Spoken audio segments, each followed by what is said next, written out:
Plane crash in पोखरा, नेपाल की उड़ान सुरक्षा का रिकॉर्ड। यहाँ जाने क्यों। नमस्कार, आप देख रहे हैं OMG अजब गजब। मैं हूँ कीर्ति राजपूत और अजब गजब के सेशन में आज हम ट्रेंडिंग टॉपिक लेकर आए हैं, जिसमें हम बात करेंगे पोखरा में हुए लेटेस्ट प्लेन क्रैश हादसे के बारे में।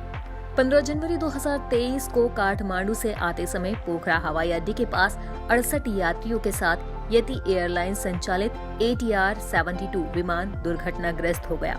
हवाई अड्डा प्राधिकरण ने कहा कि विमान में 53 नेपाली, 5 भारतीय, 4 रूसी, 1 आयरिश और 2 कोरियाई, 1 अर्जेंटीना और 1 फ्रांसीसी नागरिक सवार थे।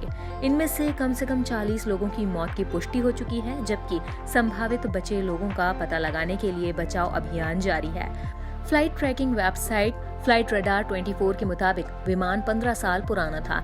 ATR 72 एयरबस और इटली के लियोनार्डो के संयुक्त उद्यम द्वारा निर्मित एक व्यापक रूप से इस्तेमाल किया जाने वाला ट्विन इंजन टर्बोप्रॉप विमान है। कई विमान हादसों की वजह।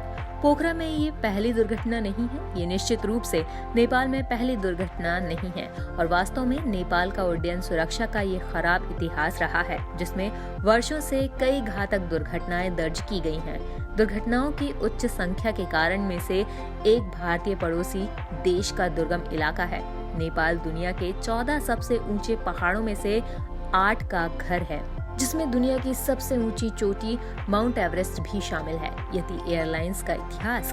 नेपाल के हवाई दुर्घटनाओं के उच्च रिकॉर्ड में ज्यादातर छोटे विमान शामिल हैं, जिन्हें कठिन भूभाग पर उतारना मुश्किल लगता है। यति एयरलाइंस काठमांडू, नेपाल में स्थित एक घरेलू एयरलाइंस है और पिछले 25 वर्षों से परिचालन में है।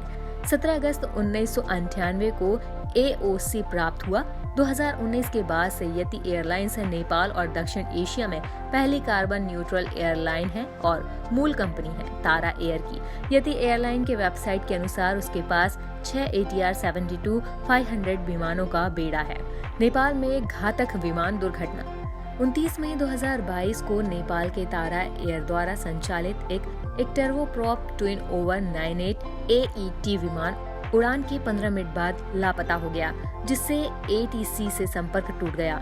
विमान में 22 लोग सवार थे, जिनमें 19 यात्री और 3 चालक दल के सदस्य पोखरा से यात्रा कर रहे थे, जो एक लोकप्रिय पर्यटक और तीर्थ स्थल है। विमान में सवार सभी लोगों को बाद में मृत घोषित कर दिया गया। एक अजीब संयोग में पोखरा से जोमसोम के लिए उड़ान भरने वाला एक विमान 14 मई 2022 को जोमसोम हवाई अड्डे के पास दुर्घटनाग्रस्त हो गया, जिसमें 15 लोगों की मौत हो गई, जिससे ये उसी महीने और दुर्घटना के लिए एक ही मार्ग बन गया। 10 साल अलग। मई 2022 दुर्घटना के रूप में 2012 की उड़ान नेपाल के घरेलू एयरलाइन अग्नि एयर द्वारा संचालित की गई थी, जो डोर्नियर DO 228 विमान उड़ा रही थी। हमारे द्वारा दी गई जानकारी आपको कैसी लगी, हमें कमेंट करके जरूर बताएं। अगर आपको ये अच्छी लगी तो इसे लाइक, शेयर और YouTube चैनल OMG अजब गजब को सब्सक्राइब करना ना भूलें। एक और नए वीडियो के साथ जल्द होगी आपसे मुलाकात। तब तक के लिए टेक केयर।